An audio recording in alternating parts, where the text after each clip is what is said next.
All right, today we're diving deep into one of philosophy's biggest questions. What is reality? And we're going to explore it through the fascinating concept of Māyā by comparing two absolute giants of Indian non-dual thought, Advaita Vedanta and Kashmir Shaivism.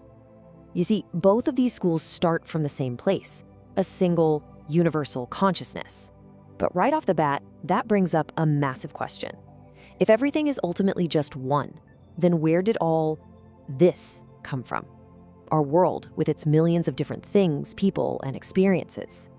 And that is the core puzzle we're going to try and piece together. So, here's our game plan. We'll kick things off with the problem they're both trying to solve. Then we'll see how their totally different ideas about God lead to two completely different takes on Māyā. After that, we'll dig into how Māyā actually works, what that means for our own liberation, and finally, why these ancient ideas are still so incredibly relevant. Okay, so first things first, let's talk about what these two philosophies actually agree on. They're both considered Advaita, which literally means not two. So they both start with this fundamental idea that reality at its deepest level isn't a bunch of separate things, but one single unified whole. So you've got our two main players, Advaita Vedanta and Kashmir Shaivism. And they have the exact same goal: figure out how the one looks like it becomes the many. But the way they get there, that's where all the fun begins. And here's the kicker.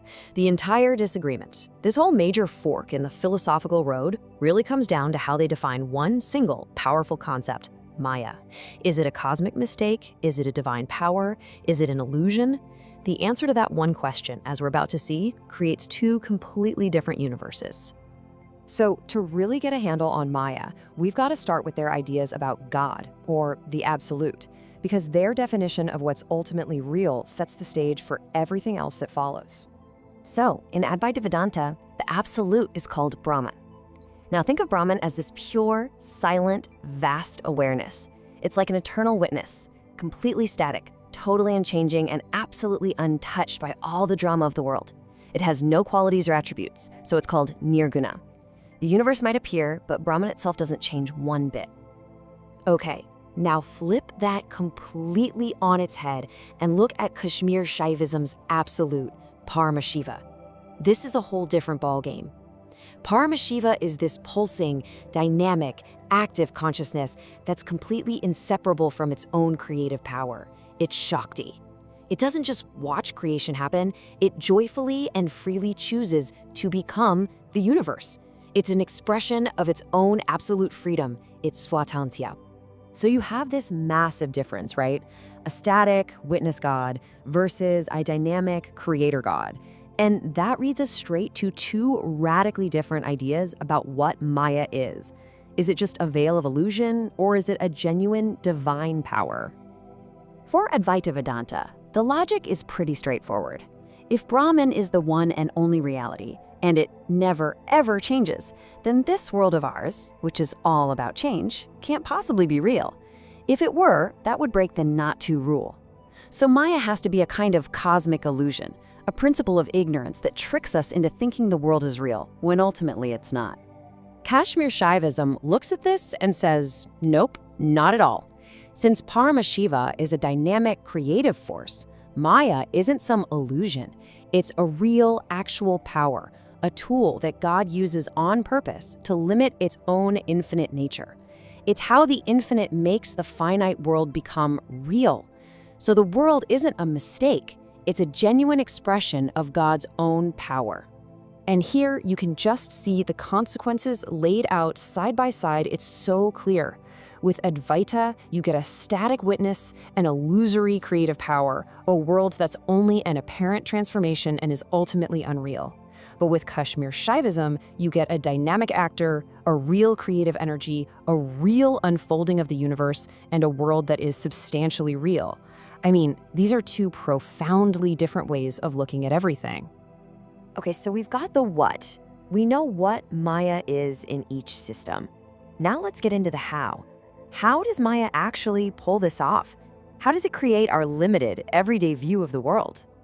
Advaita keeps it pretty simple with a two-step process. Step one is concealment, or āvaraṇa. This power basically throws a veil over reality so you can't see what's truly there.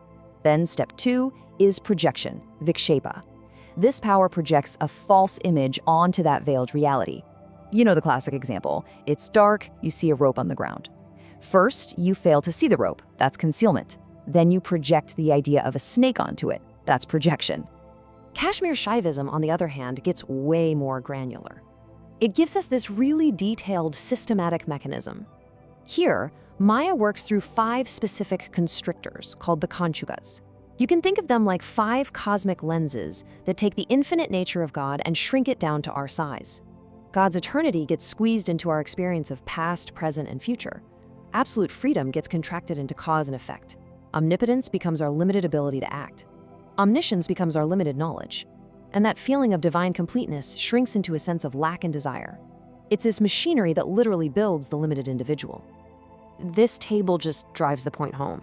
For Advaita, Māyā is this sort of inexplicable cosmic veil that just superimposes an illusion.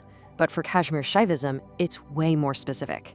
It's a structural principle, literally. It's tattva number 6 out of 36 in their map of reality, and its job is to contract and measure out the universe, using those 5 specific tools we just talked about. Okay, that's a lot of high-level philosophy, but what does any of it mean for us, right here, right now? Well, these completely different views on reality lead to 2 very different, very practical paths to spiritual freedom.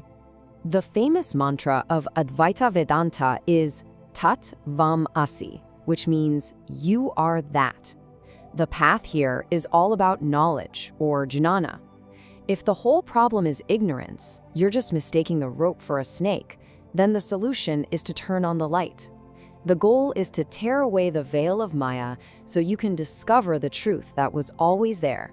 You are and have always been that one unchanging reality, Brahman. And this really gets to the core of the practical difference. Because Advaita tends to see the world as an illusion, a distraction. The spiritual path often involves renouncing it, detaching from it. And historically, this meant it was a path mostly for monks and ascetics. But Kashmir Shaivism sees the world as a real, vibrant expression of the divine. So the path isn't about running away from the world, it's about integration, finding liberation right in the middle of your messy, beautiful, everyday life. It makes it a path for everyone. And the mantra that captures the spirit of Kashmir Shaivism is Shivoham, or I am Shiva. Here, the goal isn't just to passively discover a truth that was already there. It's to actively and dynamically recognize and unfold your own divine nature. It's a path of expansion, of shifting your whole identity from someone who just watches life happen to someone who realizes they are a co-creator with the universe itself. So at the end of the day, why does any of this ancient stuff matter now? It's because these aren't just old philosophical arguments. They represent 2 fundamentally different ways of experiencing your life and understanding your place in the cosmos. What it boils down to is this.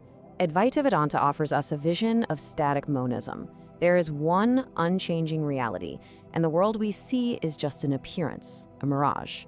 Kashmir Shaivism, on the other hand, gives us dynamic realism.